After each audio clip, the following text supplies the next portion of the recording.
this particular series, sometime in Q4 of last year, when we were really exploring the direction with which we want to now take the Grow L&D series, one of the things that we did speak about is coach growth.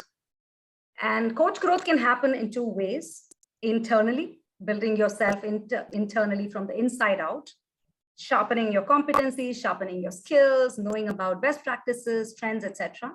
And then there is also the external growing of yourself, which is building your coaching practice, having tools and techniques to brand yourself, and really work on your coaching business, if I may. So we planned a 3-part series, and we've already seen part one and part two. Part one was all about building your coaching website brand for impact. And we had a fabulous session in November. December, we took a little bit of a break because of our mega event which came in. And then in January, we had a lovely keynote address, which again was all about the journey of a coach and the journey from a startup to a grown-up, and how do you really build your brand. So here we are in February with another brilliant speaker, somebody who is an expert, not just in the field of coaching, but also in the field of entrepreneurship that we are exploring. Because each one of us who have decided to become an external coach and run our own practices, whether we like it or not, we are running businesses and we are all entrepreneurs. So no better person for this topic than our speaker today, but I am going to hand over to Natarajan to do an introduction that will do justice to our speaker. But I just want to say thank you, Pedja, for being so gracious and accepting my invitation when I reached out to you last year. Over to you, Natarajan. Yeah, thank you, Vijay. Thanks for setting the context of what we are trying to do in our L&D webinar. There is a theme that it flows, starting from how to create a website to the various aspects of starting a business. It's very relevant, including for me, that I'm just on the verge of getting into my entrepreneurial venture. So it helps a lot. And coming to the speaker, thank you, Pedja, for accepting our invitation and sparing your time to address our members.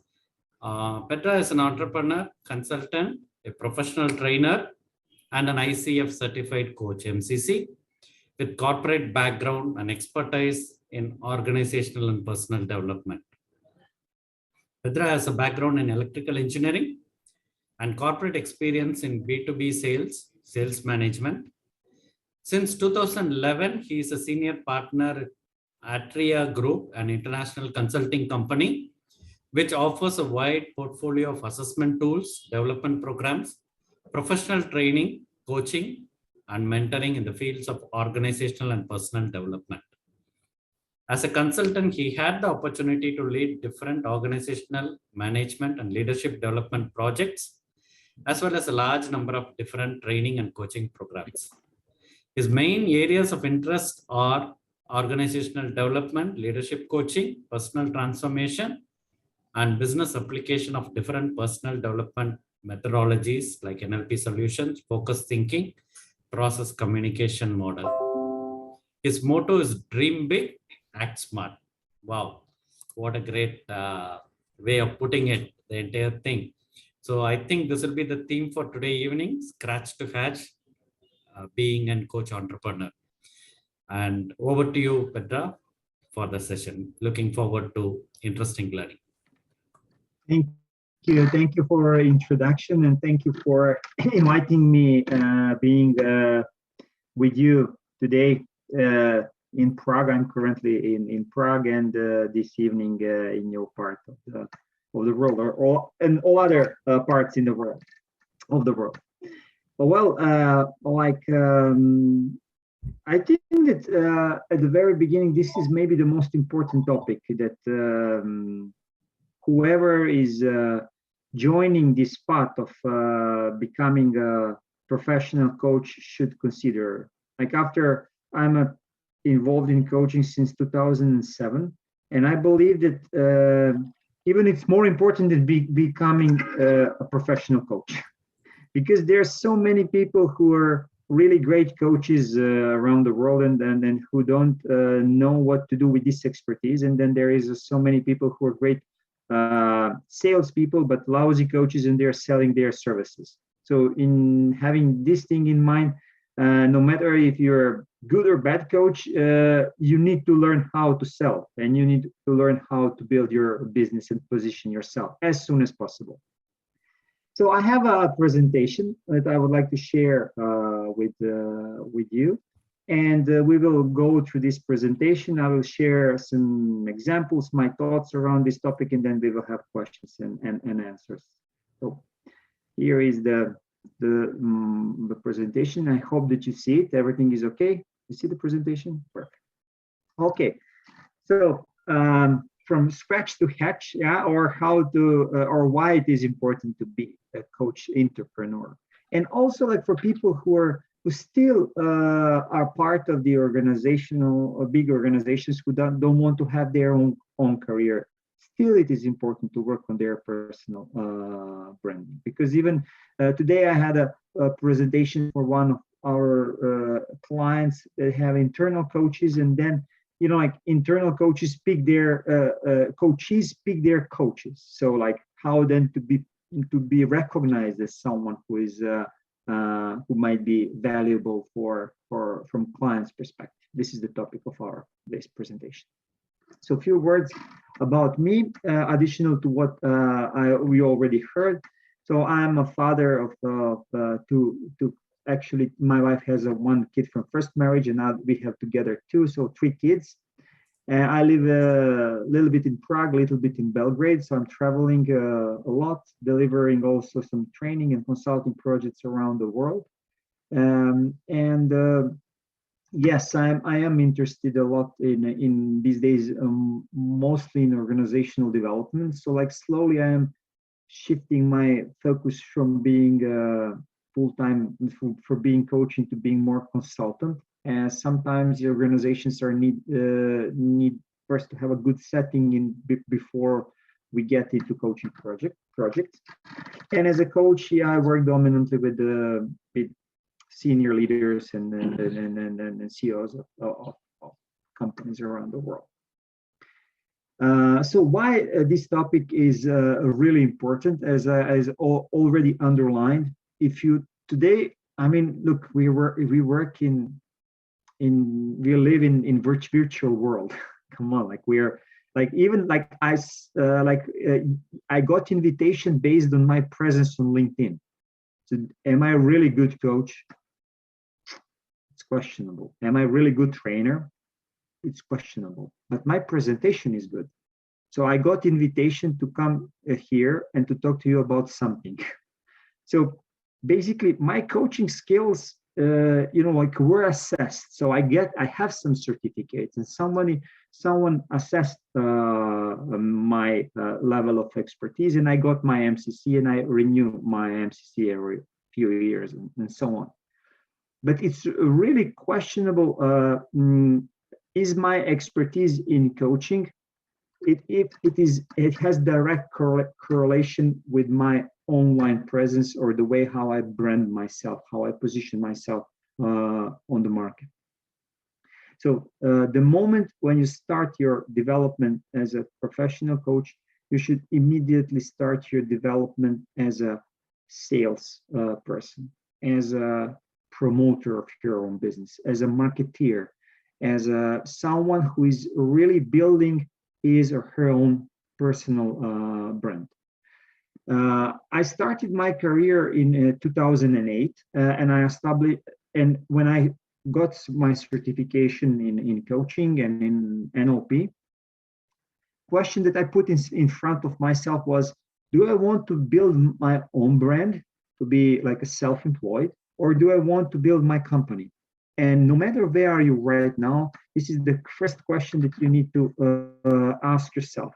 Do you want to build a business, or do you want to to become self-employed? Or if you don't want to leave your organization, then if you want to just build your personal brand. Then in 2008, I decided to build my business so that I can be employee of my own company. And this is how I started with building the company, not building my own personal brand. That was really good thing because then in 2011, somebody wanted to buy a share of my company. So it means that the work that I did in these 3 years was good enough so that somebody wants to join the company. And this is the moment when I sold the part 30% of my company to my current business partner. And then the business continued to grow. And then in 2009, I decided to take back another 10%. So now I'm owner of 80% of my company, which is good because I can build both my business and I can build at the same time my personal brand. So many people try at the same time to do the same thing, to build a business and personal brand, and it's really difficult. I started to build my personal brand around 2018, 17, really later on. Like first I built a business and then I started to work on my presence. I got my website, my personal website only later, and my activities on social media and on LinkedIn started way later after the business was established. So then the question is where I go from here. So from here, like now it's way easier for me because I can continue to work on my own brand and I can continue to be employed within the company that I'm a major stakeholder. And I think that I will keep this direction until the end of my career in this field, because still I really love working with people. I love training, coaching, and most probably all of you like the same thing. And then the major question for people around the world is how I can have enough work so that I can continue to develop myself as a professional. So my point here is wherever you are in your career, just decide: do you want to do you want to be a business owner and to build your business, or do you want to be self-employed and to build your own brand as a person, and to be recognized as a specialist is something. As soon as you decide which path you want to take, the better it is for you. If you postpone this decision, then at one point you will get stuck, and it will be neither your business will grow, neither you will be recognized on the market. So that's the first thing that I did this thing well, and I would if I would go back in time and start all over again, I would do the same thing again. I would just decide which one is more relevant currently. And the one thing that is really crucial for all of us who are starting this career is to make a shift on identity level. The thing that you're a certified coach doesn't mean anything, nothing. So in terms of business, if you don't have if you don't have a shift in the level of identity, that you're a brand, that you're a personal brand, that you sell yourself, and that you want to go out and show the world the image that the world should see, that you want to project, not who you really are. Who you really are is not important. Important is what your target audience wants to, should see, because we have so many different identities. You as coaches, you know that, and then even those metaphorical coaches. Or if you want to be a business owner, then to shift the identity from being a professional coach or whatever, expert in something, to think as a business owner. Majority of coaches around the world think of themselves as I'm a coach, I'm a professional coach. It doesn't matter. It's the same thing if I say I'm engineer. So what? I'm a teacher. So what? I'm a mother, father. Like, well, so what? Like, in terms of business and in terms of entrepreneurship, you need to build another role, and you need to have it really clear for yourself, and then to communicate it really clearly and directly to your target audience. So who you are in terms of business, who you are in terms of benefits that you in that role can give to your target audience. My suggestion is that you don't promote coaching at all, because the moment when you start to promote coaching, you're basically you are creating a target audience for companies who are selling coaching trainings. You say, if you talk about coaching, great. So many people will be interested in coaching, and then many people will join the path of becoming a professional coach. Fine, but then the benefits of your promotion will go into to the companies that are offering the trainings in your area. If you want to promote something, you promote either the pain of your target audience or the pleasure, the benefits of whatever your target audience wants to achieve. So talk about the results. Don't talk about the tool. Coaching is a tool, and it's for your target audience irrelevant. Absolutely. When we go look, when example from organizational setting, there was a request for us to work with one director there, and HR said, "Look, we don't care what you will do with her.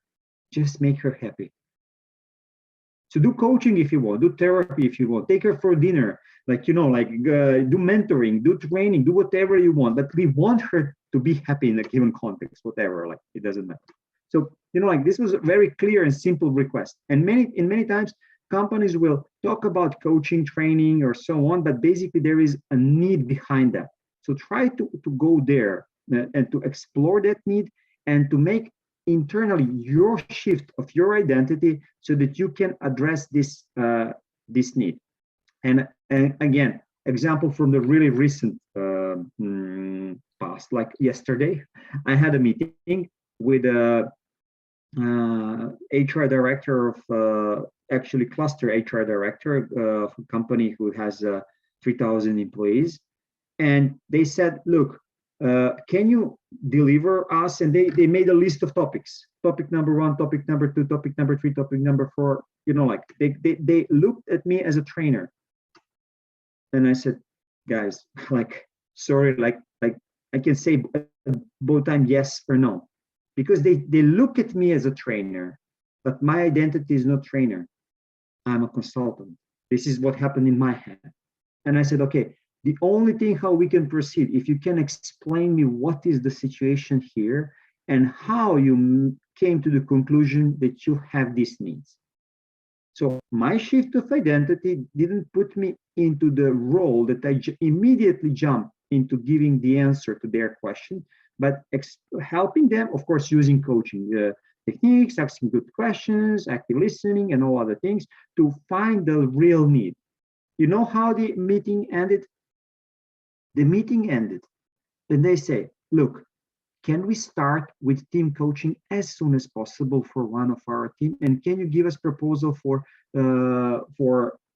coaching packages? And can we start as soon as possible?" So it means, from let's explore something to I got business. It was just one meeting. That's it. And many coaches are struggling with such things because of two things. First thing is their internal perception of who they are and identification with expert role, which is absolutely wrong. And the second thing is that they lack. They have coaching skills. They have a good coaching skills, but they lack application of coaching skills in selling process. And many times they say, "Well, I'm not a salesperson." And the moment you say, "I'm not a salesperson," you know how it goes. I mean, I don't need to tell you more about this. So from being employee or being an expert to being entrepreneur or entrepreneur.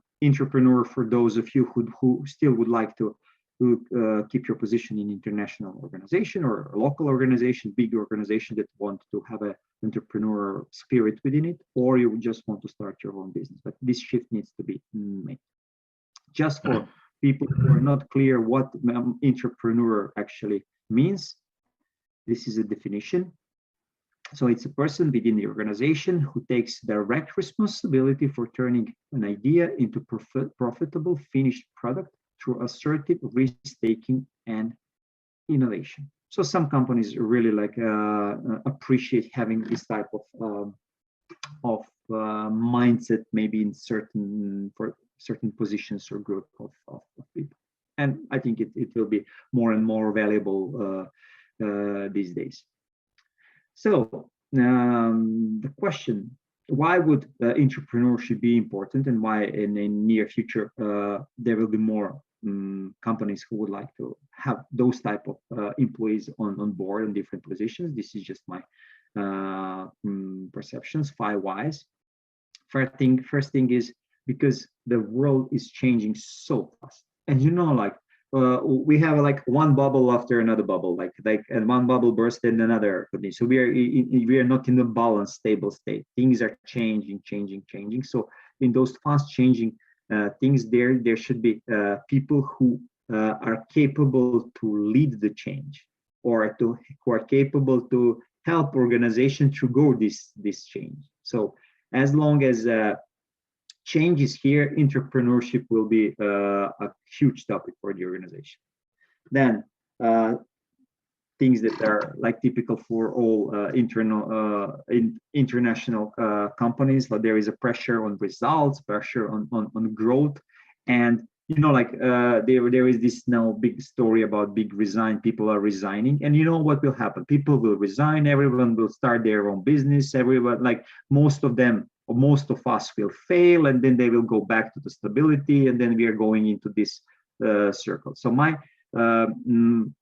I think that growth as a request will stay, but just the setting in which growth will happen will be different. So for those of you who are still interested in who are more into direction of having a career in the within companies, this is the one reason. Then leadership, of course, always is there. The one who is driving the change is a leadership, as a leader, formal or informal, it has a leadership position. Then change usually requires innovation to be competitive in the market. And the last one, like people who have this entrepreneur spirit, have a bigger engagement, and this engagement can be spread within the system. So it's really important. So no matter if you are building your own business or you're part of some business where that supports entrepreneur spirit, these are the reasons why companies will have benefit out of it. So in our company, we have 20 employees. This is what I'm insisting on. I would like to have entrepreneurs. I don't want to have employees. If somebody wants to be employee, shouldn't come to our company, should go somewhere else. Why? Because I want us to grow. I want us to change. I would like new things. I would like to grow leaders. Even if people will leave the organization, doesn't matter, but the leadership energy in the organization will stay. And I would like to have engagement. And in time, what we see, that people are coming and going, but the organization is growing. That's the most important. So if we compare entrepreneurs and entrepreneurs, so entrepreneurs innovation within a business. So it's less risky, access to resources, and you get your job security. This is more for, I would say, more senior people and entrepreneurs building their own business, increased freedom, more responsibility, but higher return on investment, more for younger people, or even for people at the end of one career and then open another career. Both very similar. In what way? They're innovative, ambitious, and they're leaders. So if you're a coach, as a coach, you are one who through coaching build you build the leaders around yourself. My feeling, and I think it's really fair, that you first think of yourself as a leader. You build your own leadership capacity so that you show to yourself and you have experience of how it grows and you step into the zone of unknown, and how it goes that you are working both on your results and on your identity. So I think it's more than necessary that you to try one of these at least. So the question is, do we really have a choice? That's really interesting question, especially like in this fast changing world. So the thing is, when I like this quote a lot, when the paradigms shift, everyone goes back to zero.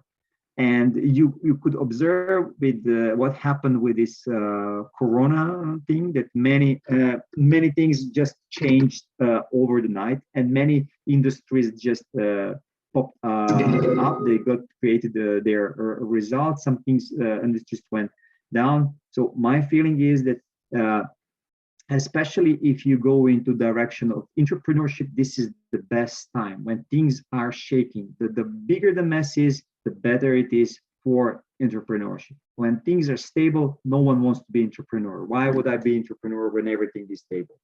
Like I got in my comfort zone and I don't need to move anywhere.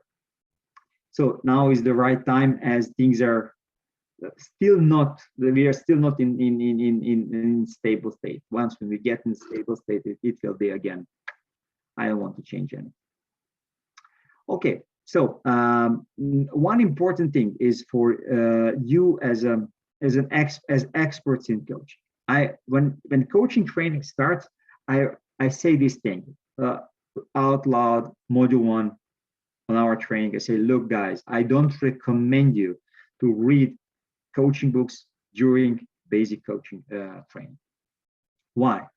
Because with focus, once when you get into this direction, you get this path of becoming a professional coach. It's like most probably, you're already highly educated. Most probably you graduated on university. Most probably you read a lot.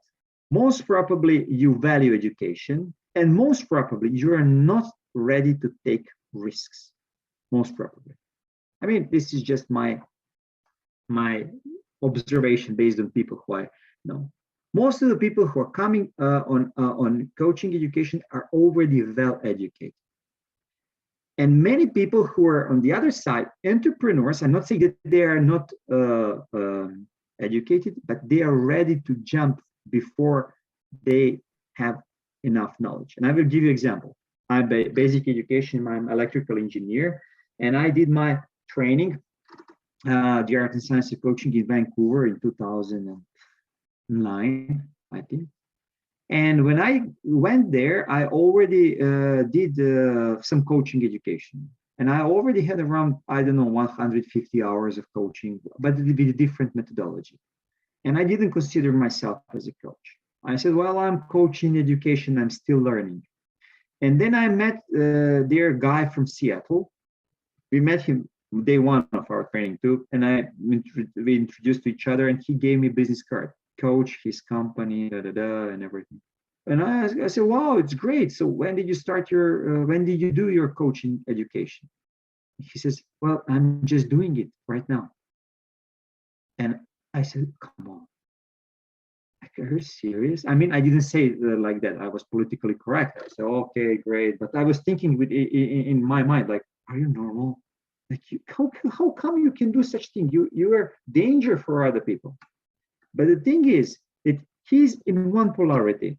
He doesn't know a shit about coaching, and he promotes himself as a coach. And I was in the other polarity, having coaching education, having experience, and not starting to promote myself as a coach, not being in a position to say I'm coach. So would it be okay to find some middle ground?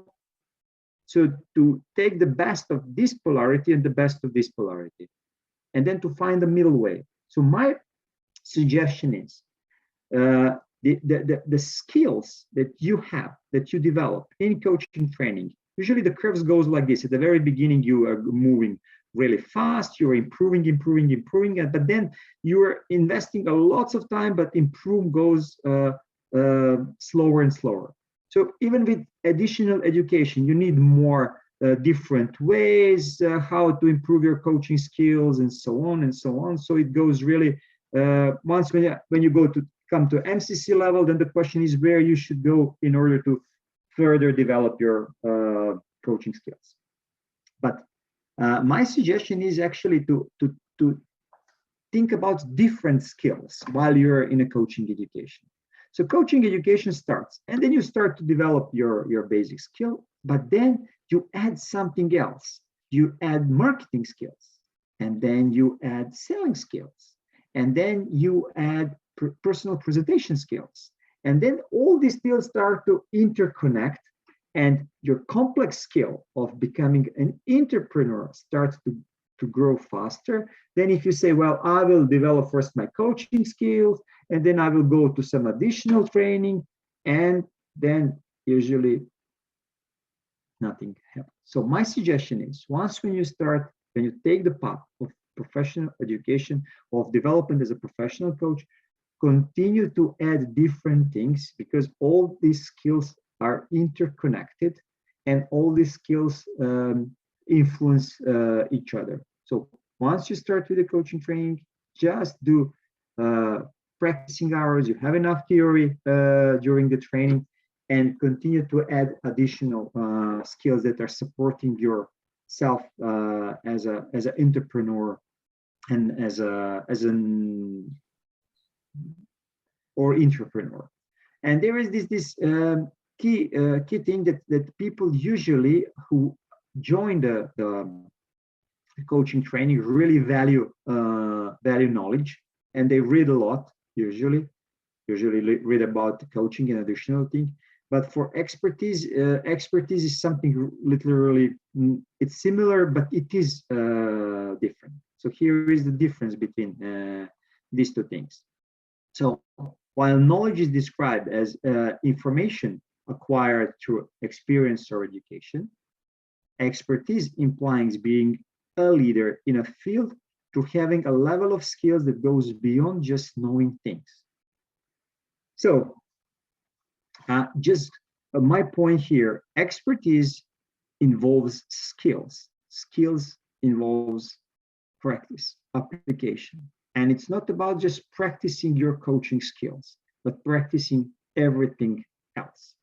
Like a professional chef and home cook, both are good in what they're doing, but one is really master of it, because this person combines many different things. Can professional chef be as good as can home cook be as good as professional chef in terms of cooking? Of course, but professional chef developed some other skills that put him in a position to work with I don't know, high-class restaurants, demanding clients, and so on. So the skills are growing much faster. Same thing is for coaches. If you just practice coaching with your close user group of people who know you, with your friends, you work like on a lower scales, even your coaching skills will at one point start to go down or just go in saturation. But if you go out and work with demanding clients, you face those situations that will happen only when the client has a real need, then you go way higher than someone who is working on a lower scale. Okay, and to do all these things and to really shift, one of the crucial thing that we all need to do is thinking about our personal brand or brand of our business. And this is very important matrix that I think that all of us should have in mind. And it's basically combination of price and quality. Because, luckily, before I started my coaching training, I didn't know that there exists something like pro bono sessions, which in my perception is one of the worst thing that you can do for yourself. Why would you give anything for pro bono? What you got for, like, you don't sell, you sell your time. And if somebody gets something for free, this means it doesn't have any value. I mean, it's a definition of free. Free means no value. So why would you give anything for free? Why would you do it? So it's okay to do it once. Okay, you support someone.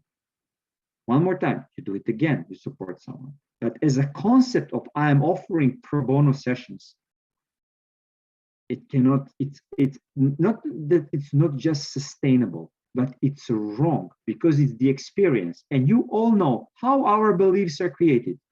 Our beliefs are created based on our experience. And if I start to create the experience of pro bono, pro bono, pro bono, pro bono, pro bono, on unconscious level, I create the experience that what I do doesn't have any value. So what you do pro bono things, you want to do pro bono things, okay, I will hire you to do pro bono for me. I will sell the services you do pro bono. Fine, no problem. I will find someone who will at least pay €5 and I will have 100 of you, €5 each, 500 for me if you want to do pro bono sessions. Sorry, like my wife is calling. I just need to see if something is wrong. It's just yes. Okay. She's behind the door. I need to open the door. Sorry.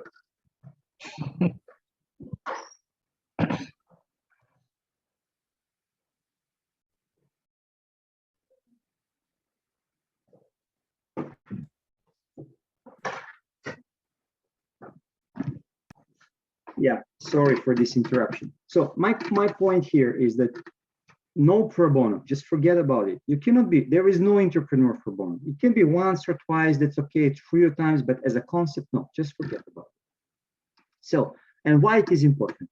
This matrix will help you a lot to understand where are you right now and where you would like to move. So, what is brand? If somebody offers low price and low quality, it's cheap thing, you know, like sometimes it can do something for us, but in general it's cheap. Usually like we take it for some things, but coaching shouldn't be here, because if you get a low quality coaching, like why would you buy a low quality coaching? Because coaching should help you to create a major shift in your life. And then if you have a high price and high quality, this is where premium services are. This will be the best where we would like to be. To really like high prices, give a high quality, we get recommendations and so on. But look down here where super brand is. Super brand is high price and low quality.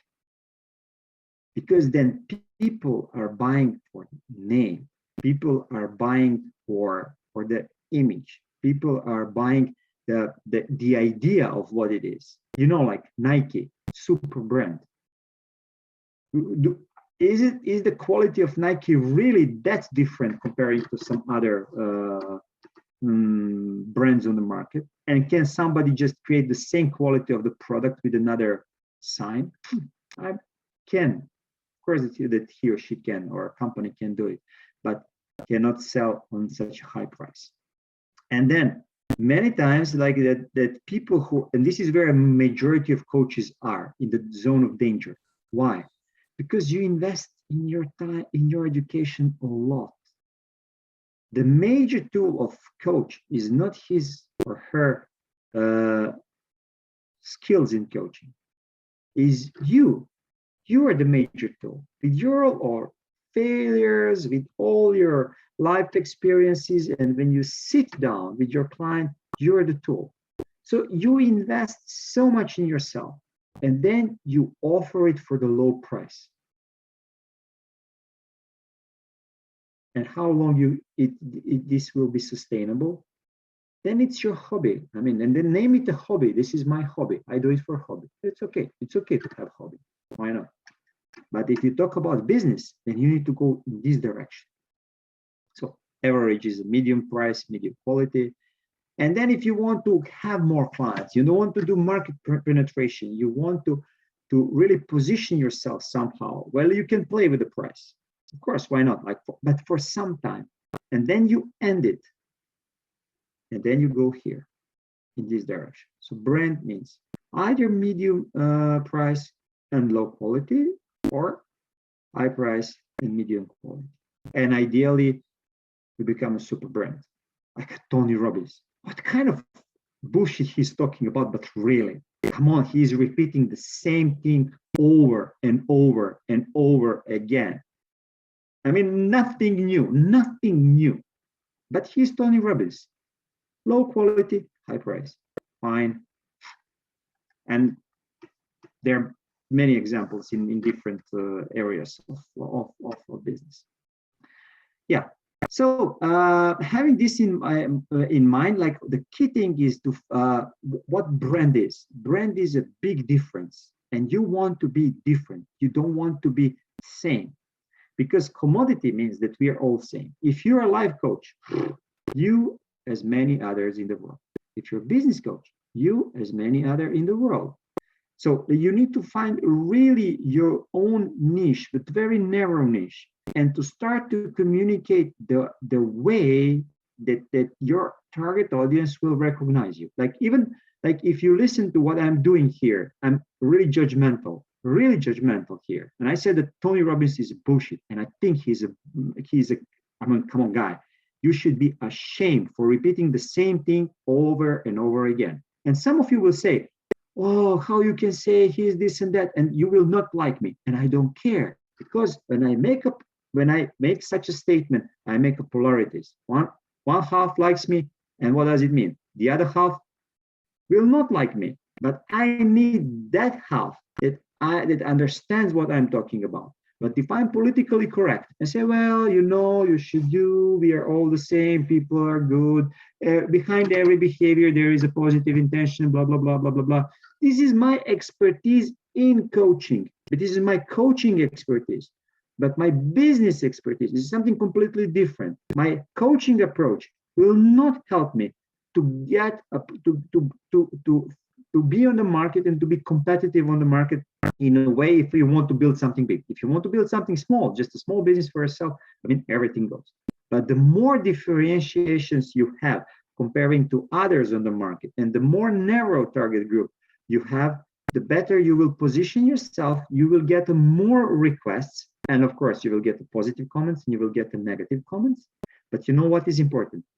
To be able to handle negative comments, because that's the leadership. Leadership is that you are leading in the direction where you think it's good for you and for your business, and to handle the negatives and don't trust the positives, because you know that the only value is what you create for your client. And if you get on board the clients that you can serve, then their results will bring you even more clients. That's the whole thing. So big difference. This is about brand. So what is your big difference comparing to all other coaches on the market? And what you can use in order to create your own brand and to work on your personal brand and the brand of your business and your company. I don't know.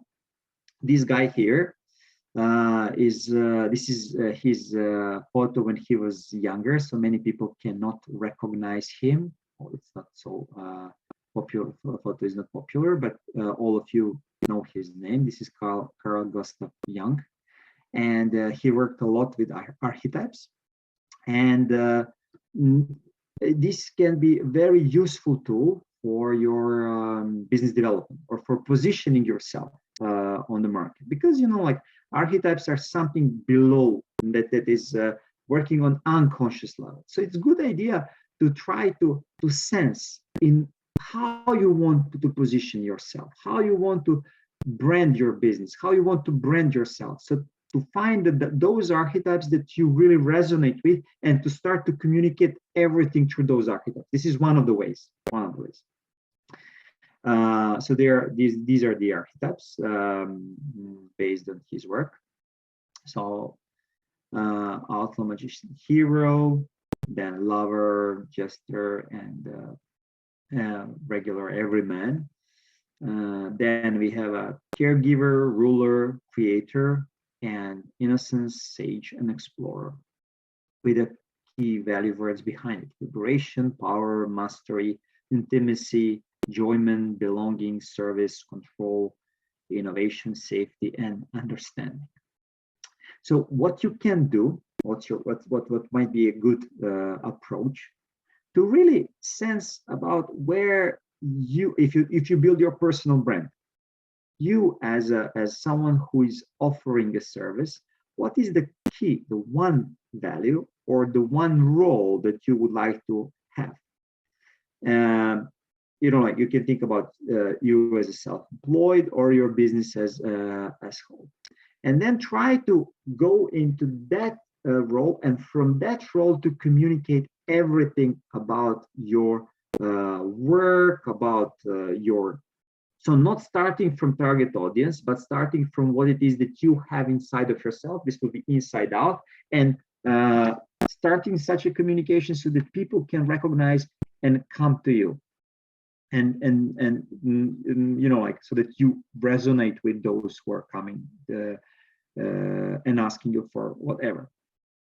And then you align everything, like visuals, you align your communication style, you align what channel of communication you want to use, and with this way, this is a marathon. This is something that it goes like it should last, like we talk about years. It's not something that will create the results immediately. You need time for it to build these things, but you are consistent with such thing. And then like you will see who are the people that are coming to you. This is for those of you who still are in this stage. If how I should start, what would be the first step? And I like this work. I like coaching a lot. So starting from inside and going on. The other way can be the opposite, starting from the target audience and then deciding based on target audience. I mean, both are okay. But the thing is that no matter what way you start, you should use this approach, like the story of Fox and Hedgehog. That like Fox has many different ways how to attack Hedgehog, but at the end of the day, Hedgehog is just going into little ball, and the Fox cannot do anything. So in order to create a result, it's way better to have one approach and to have your own strategy, and to have a Hedgehog approach than to have a Fox approach, to try so many different things and then trying. No, one approach, and you push this approach, and of course you can adjust it a little bit, but a good preparation, narrow focus, clear idea about your way of how you want to like to present yourself on the market, and then you like repeat the same strategies. So that's way better than trying. Yeah, let's try for Facebook, let's try LinkedIn, let's try YouTube, let's try Instagram, let's try my website, let's try this and that. And then, what is the problem with all these things? Because your energy is very limited. And, the way better is to put lots of energy on a small, to have a narrow focus so that you can push this thing forward. And what the Hedgehog concept actually means.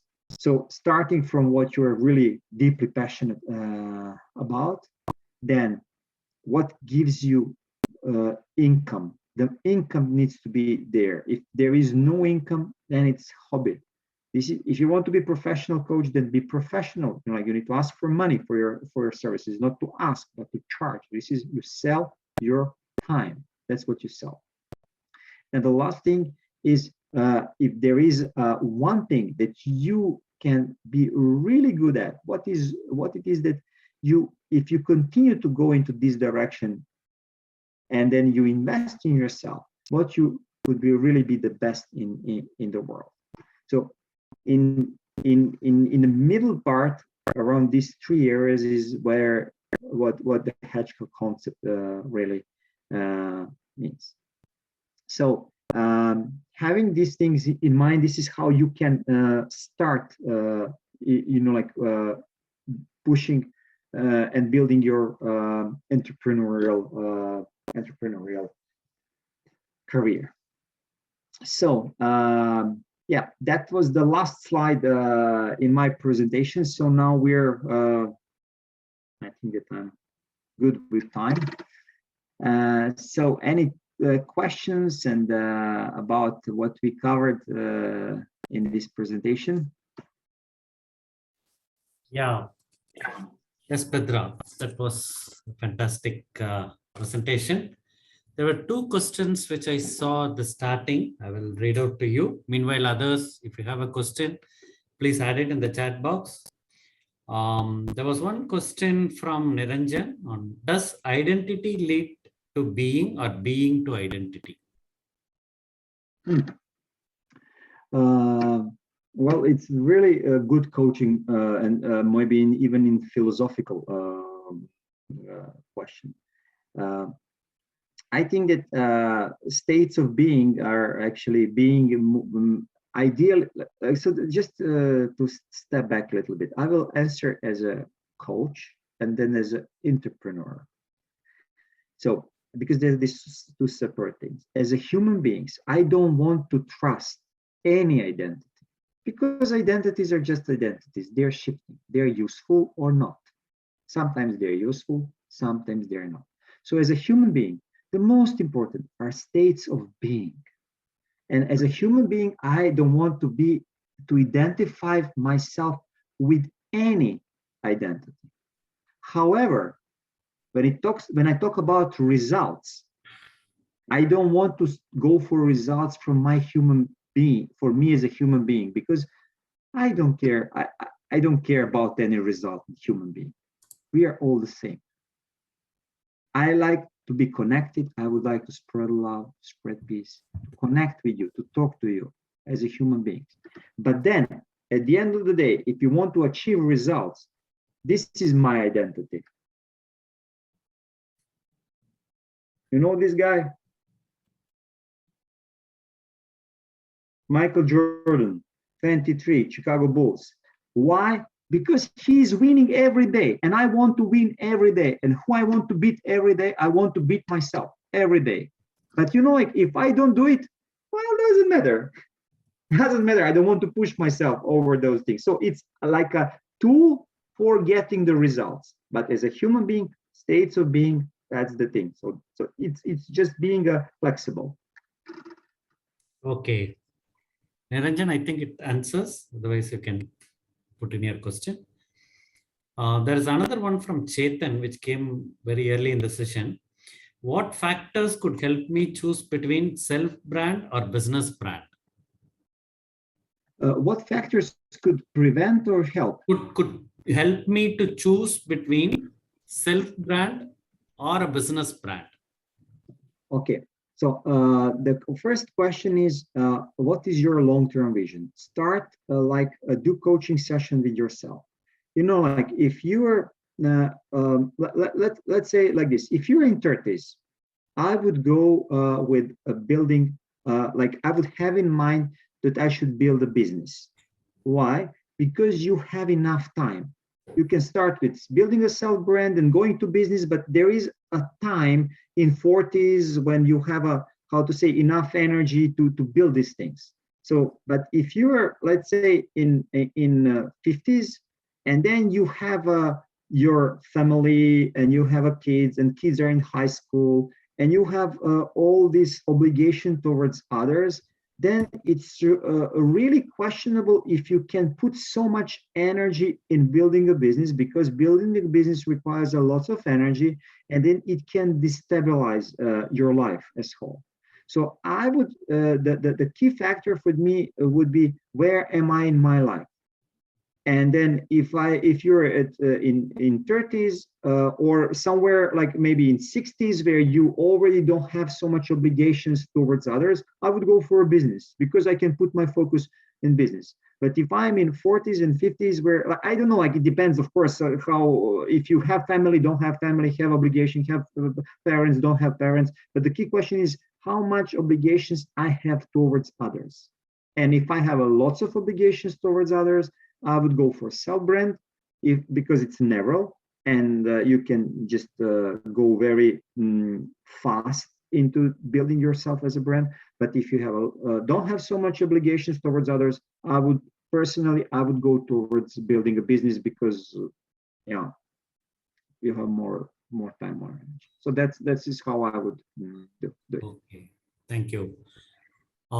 Karan wants you to elaborate on the archetype model, which with one specific example, and if you can go deep in that to explain it clearly. Sorry, I didn't get what model. The archetype model, the last one. Archetype model. Okay, well. So can you explain it with yes. one specific example? Okay, I will. Let me, sorry. Yes, here it is. Okay, so I have two companies. First company that I started was NLP Center, and the color is purple, and with the message of belonging, with the mission to connect people. And if you this is the first company that I started in 2008, and the goal for me was to support people to really grow very personally, to make a personal development, to be focused on individual, to be open for everyone. And then really, like many people who were coming to this training, they became my friends. My business partner, actually, like I met him on NLP training. He came on NLP training. Many employees that are now working and that were working in our company, they came to our NLP trainings. So the key message is more connected to that. This is something for everyone. This is we're, how to say, we are not some kind of high-class society that is a closed user group that is challenging people a lot. No, like just fine, come, let's connect, let's talk, let's see what it is here for you and what it is that we can support you with or not. So, and still the color is purple, and even the presentation, my presentation is very purple, like it's for everyone. Dream big, act smart, it's for everyone. Belonging, we're part of the same world. And then my corporate company is blue. Atria Group, it's our another company that has a blue, and it has this blue like in control. So what we want to provide a structure to organization when they come, that they know exactly what they can get from us. Sometimes people perceive us as cold, as too strict, as too formal, and so on. But the thing is that our corporate clients want to work for us only because of these reasons. And we have two different brands. One brand is NLP Center, purple. The other brand is Atria Group, blue, with orange dot at the top, which symbolize legacy, power, mastery, and liberation. Orange dot at the top. So how to say that the whole story about our different brands are communicating through these archetypes. So that's the our example. And if I would go now for building my own personal brand, I would ask myself, so what it is that I personally really enjoy right now. And currently, like I'm in my life in this stage of winning over myself, that I want to compete with myself. So what most probably I would go here for mastery, hero. So most probably then I would go with a orange color. I will talk about the mastering something. Like even my presentation is all about mastery or about challenging you to act. So if I would now build my own brand from the scratches, I would go with this orange one, with the identity of hero, and everything like the visuals, the key messages, the text that I wanted I would write. Everything would go into that direction. So what I would achieve with such approach, people who will be triggered with such approach would recognize me as someone who is addressing their needs, and others will say, well, he's too extreme, we don't like it, blah, blah, blah, blah, blah, blah. And whenever you have someone who doesn't like you, it's really good, because you always have another polarity that maybe is not talking about. And currently, like I will give you an example, I put a very extreme post on LinkedIn about hiring someone, and there is a lots of people who said that they don't like it, and lots of people who said that they like it. But from New Year, but since I put this post until now, I got, I don't know, 7 or 8 inbound requests for different services. That they didn't talk to our company, but they talked to me personally, based on one post. So these are the things. So you need to if you are starting something, you need to understand that you don't have lots of energy. You have a very limited amount of energy. You cannot be in a position that everyone likes you. And of course you need your target group to like you. But if your target group likes you, then you have to have someone who doesn't like you. And if everyone likes you, most probably you don't have enough business. That's it. Thanks so much. Pedja, there is a question whether this chart is from any source or is it developed by you? Yeah. No. This is a very this is well known from the work of Carl Gustav Jung. So you can browse on the internet. This one is these are Jung's archetypes that I found, but I just found this image. Somebody else did it, but the structure is already done by. You can browse it on the internet. Okay. There was one question from Johnny. What is the difference between being and becoming?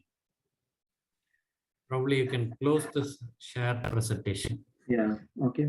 Mm-hmm. Okay. So now we're like again going back into another topic.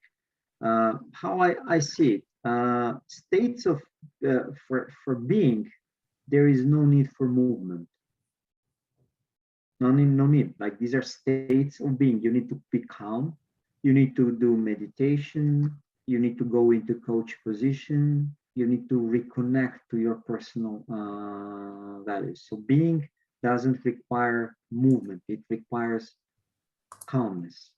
And in my perception, all of us need this time to reconnect to ourselves. And this is if I'm trying to avoid the truth that talks about personal truth, but these states of being are amazingly important for us as human beings. Don't trust those identities, those fake identities. Use them as tools for the achievement. So you know these 2 layers of coaching: personal transformation and achievement. So in my perception, states of being is something that we should always, no matter where are we in our life, we should always go back to them on daily basis. Versus becoming is always connected to some kind of results. So becoming is a tool for making the result, but I don't want to trust those results as something that defines me. These results are just results. If I make them, create them, great. If I don't create them, well, I will change something. But I trust only my states of being, and becoming is just a tool for some. Good. Any other questions? I'm not able to see. If I missed anything, probably you can unmute yourself and you can directly ask the question. Anyone who would like to share something? Natarajan, I have a question for Pedja. What would you tell your younger self, Pedja, if you were starting out all over again about how to brand yourself? And well, I would give a following advice. So like I would do the same thing. I would start the business again. I would work on building the business, not making a personal brand. But then at one point where I went too much into expertise. For example, you're also MCC. You know how much energy it took you to become MCC. I wouldn't go for MCC. No need for that. Literally, I became MCC and nothing. Like nothing. It's just the thing, like with the schooling system, I went too deep into coaching expertise because, like that was the next step. And I wouldn't go for MCC. I mean, I would go, but I wouldn't push so hard in developing coaching expertise.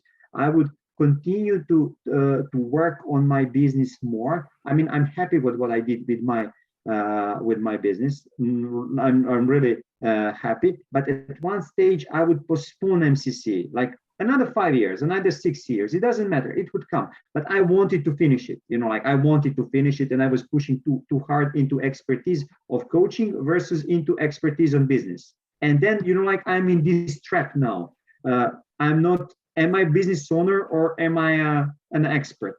And still I'm struggling with this too, because I love these things, but I need to take care of business as well. Wow. A very, I mean, I think what's standing out is the honesty with which and the clarity with which you're saying all this, Pedja, because, honestly, for one, I probably think I'm on the other end of the polarity, and, I'd be happy to chat about that someday with you, but this is so refreshing because it's really making me think. And, and I know lots of coaches here because, we know that we have a very close-knit community. A lot of us are trying to, build, right? I mean, most people have had hugely successful careers, and these are second careers for coaches. So that's my second question. If you were to just give maybe, 3 tips, right, to coaches who are building their second careers in coaching, what would those be? And more like life lessons or anything at all, Pedja? Like first thing is I would really like again choose, what am I doing? Am I building a business or am I building my personal brand? This is the first thing that I will make a choice. So just immediately make a choice, because it's really completely different story. Choice I would make based on how much obligations I have towards others, so that I understand how much time I have. This is really like question tip number 1. Second thing that I would say, well, I would go really narrow, really narrow. And I would, if this is my second career, I wouldn't start from a target group. I would start from me, because I already have experience. I already have a form of beliefs that is not so flexible usually, because I achieved something already in my life. I came to a certain stage, and most probably me personally, with my belief system, there are people who can really benefit from me. And I would start from inside out. I would start from this archetype model. So what it is that I'm bringing on to the world. And I would really go for the legacy, because it's like second career, usually like there is experience, there is not so much about achievement. It's about what contribution can I make. And this is what I want to do with my business. I have a target that until the age of now I'm 48, until the age of 58, so next 10 years, I finished involvement in business, so that from 58 and onwards, I just do these things, so that I want to stay in coaching on personal development or any of this, so that I can apply these things. But currently I'm working on I want to go back more on in this business. Sorry. Okay. Yeah. I think that was very, very useful. And my invitation to coaches here, we're really lucky, So Pedja, here's a disclosure, right? So when we reached out, it was not just your LinkedIn. It was It was also, I don't know, I mean, possibly the kind, the reputation you have as a coach. Right. So I think it's all of that. That's feedback. So going back to the coaches and the participants here, I think we got really lucky that, Pedja agreed. And, I'm so delighted with the way we've got insights into this session. So this is your opportunity. We have another 10 minutes. Any questions at all? And, please be free. And you might get a different perspective. So please use this time. A lot of positive acknowledgements, Pedja. So I think participants have loved your sharp and focused presentation. A lot of positive feedbacks are coming in the chat box. So if there is anything that you would like to ask coaches, here is a chance. I got to read this one out, and from our very own director events, who says, "Thank you, Pedja, for this bare knuckles, no kid gloves presentation." That's a nice one, PMC. PMC, thank you. Good. Hello, guys. Can I ask a question? Yeah. Oh, absolutely. Yeah, I'm from Belgrade. Hello to Pedja. Hello to everyone. And I'll use this opportunity to hear Pedja out. And yeah, my question would be, and I already spoke to Pedja about this, but what would be the first action, how to grow those low-hanging fruits? If we want to start our business as a coach and to have our first customers on board, where do we search for the low-hanging fruits? Okay. Like I would really like go with this narrow target group, really narrow target group, and with addressing the issues of narrow target group. Although coaching is about future, is about achievements, those people will first move fast to resolve their problems. And I'm not so much fond of having a marketing strategy only through addressing the problems, but this is where you can get a fast action. Like if something bothers you, and then someone engages you, like there is a bigger probability that you will react faster. And also I would try to connect things. I wouldn't go with, like coaching, just coaching, but, like addressing the issues that are, that your ideal client has, and then connecting with maybe some product. If you have a product, if you connect with some product, something, I don't know, like whatever, like for example, my wife is now using some oils, and literally she showed me around something about some oils, and I was so interested and I will buy this oil because I'm interested.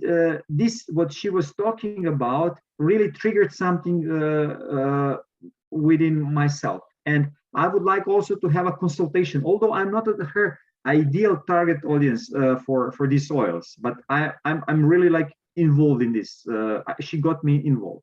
So going just to summarize, ideal target group, what is the pain, going very narrow and combining two things, like I don't know, t-shirt and something else, coaching and going for a walk, like workout and coaching. Don't just go for one thing, do a combination of things, and it's again very narrow, and then you can get people faster on board. Good. Karan, you have something to ask? Yeah. Yes, I have a question. Thanks, Pedja. This was a wonderful presentation.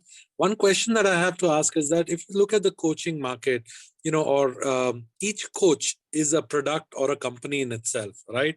Each coach is trying to compete with the other person. But is there a way that one can actually leverage the community and work in such a way that everyone benefits and moves up the value chain based on your experience? Okay, so my experience is that the need, look, we just have a perspective from how many coaches we know. But currently, I cannot have more clients because I cannot coach like, I don't know, 5 clients per day or even 3 clients per day. I cannot coach. I can have 1 or 2 clients maximum because I'm tired of coaching. I'm coaching every day for I don't know how many years. I don't want to coach anymore. So there is a cycle. Like somebody is going from the business and wants to go into coaching, and somebody is going from the coaching, going somewhere else. So we are in the cycle.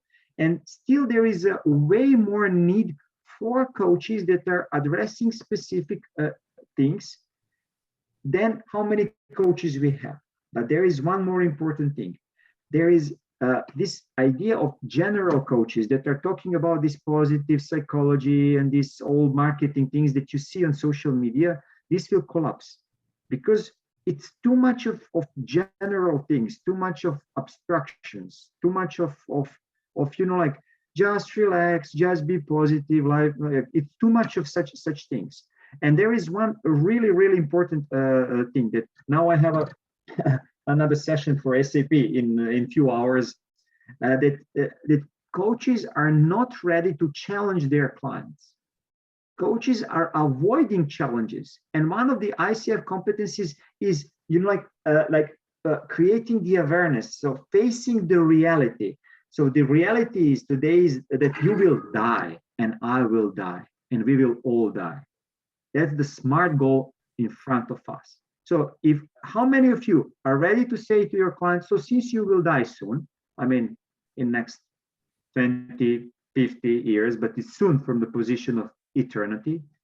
So what it is that you will do with your life? How do you like?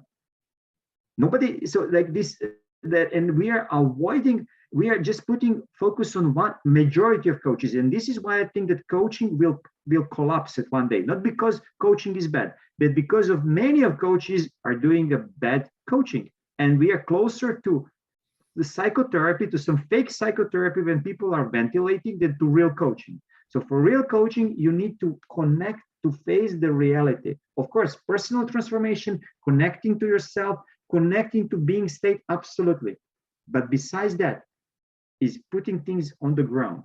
And what you will do today, tomorrow, the day after tomorrow, what is the achievement? And some of you ask, what is the difference between being and an identity? So for achievement, I need identity as a fake idea of something, because this is achievement. But being is about getting connected to myself. And if you, as a coach, you offer these 2 experiences to your client, to your target group, come on, guys. I will be first one who will buy your service. That's how it is. Good. PMC, can you unmute yourself? You had a question. I have a question regarding the pro bono that you had mentioned. The idea is very good. I have a doubt there. There are some emerging markets where coaching is not yet a standard practice or an accepted practice, like a training or something like that. And it being a service, the end client as well as the organization need to experience coaching. Therefore, in emerging markets, the standard practice is to have them sample it. And this can be done for coaching as a limited pro bono service. This is actually a standard marketing technique as well. What you have said, I certainly understand. For a mature market in terms of practice, when the coach is new, you don't have to throw your service away as a pro bono. But when the market itself is in emerging status, how do you really handle this? I want to have your thoughts on this. Thank you. You're welcome. So like, just don't name it coaching.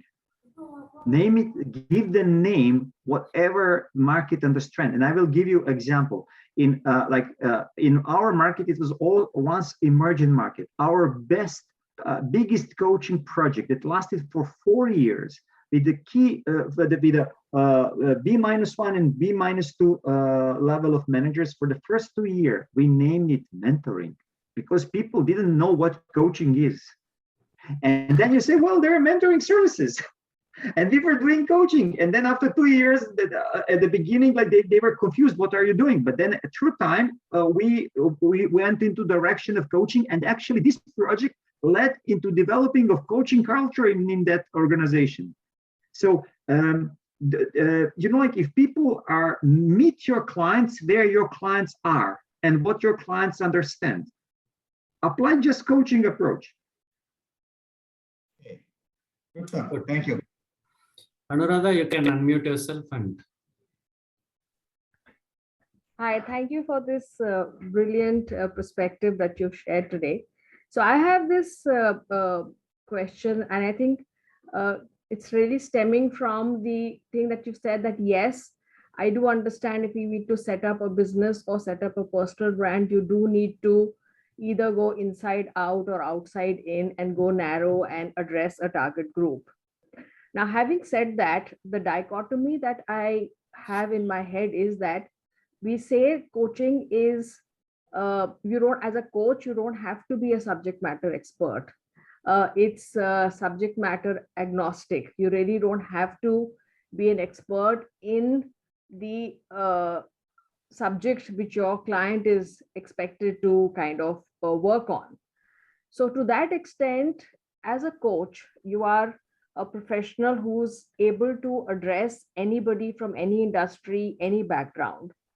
How in that scenario do you then still figure out what your narrow target group should be and what your niche should be, or whether you should just say, I'm a coach and I can coach anyone? How does that work? How does that work? Look, that's the one of second slide or so. Identity shift. Just forget about your expertise. Forget about it. You're either business owner and you think about business, and then you think about how to say the roles in your business, the role of coach, but don't put yourself in the role of coach. There is, I am the owner of coaching business. Okay, so what do I know? What do I need for my coaching business?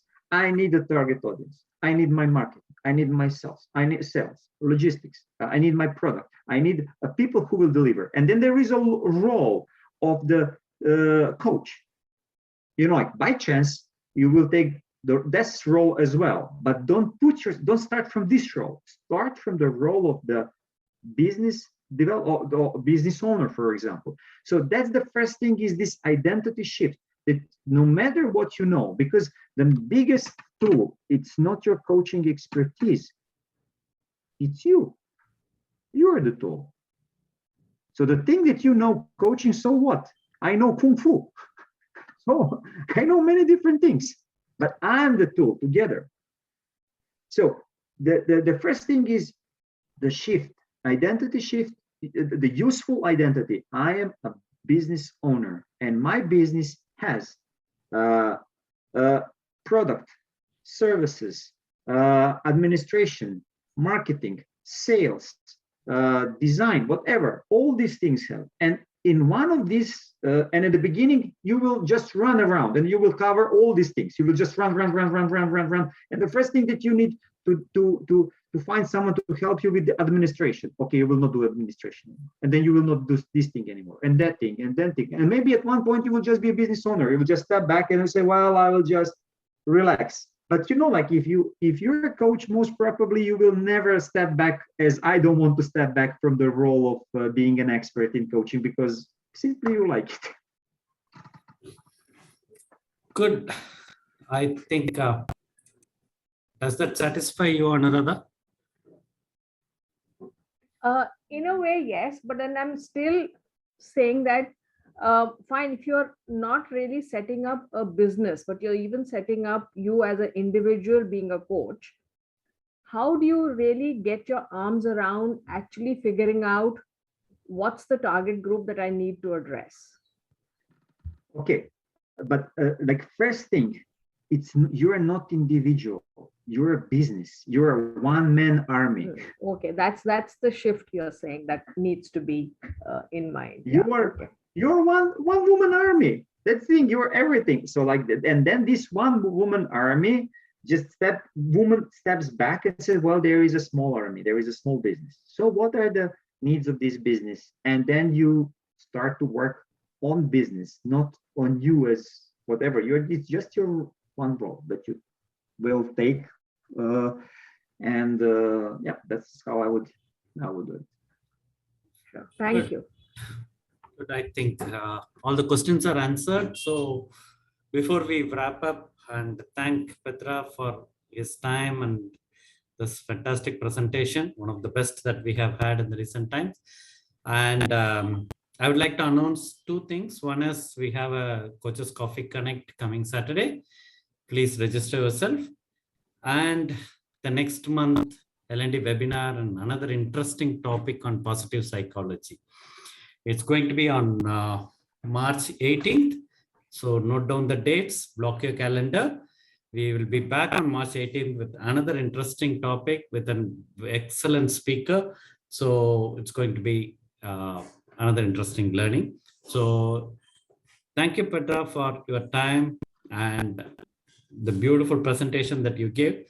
The kind of feedbacks that we have got in the chat box are excellent. So I take this opportunity on behalf of ICF Chennai chapter to thank you wholeheartedly for this time. And coaches, I will send you my presentation so you can share it with participants. Certainly, I will do that.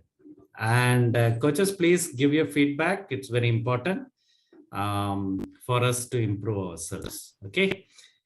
And thank you. Anything, Vijay, you want to say? No, huge round of thanks, Petra, and we hope we were a good audience to you today, and it was your time well invested with the community. Thank you very much.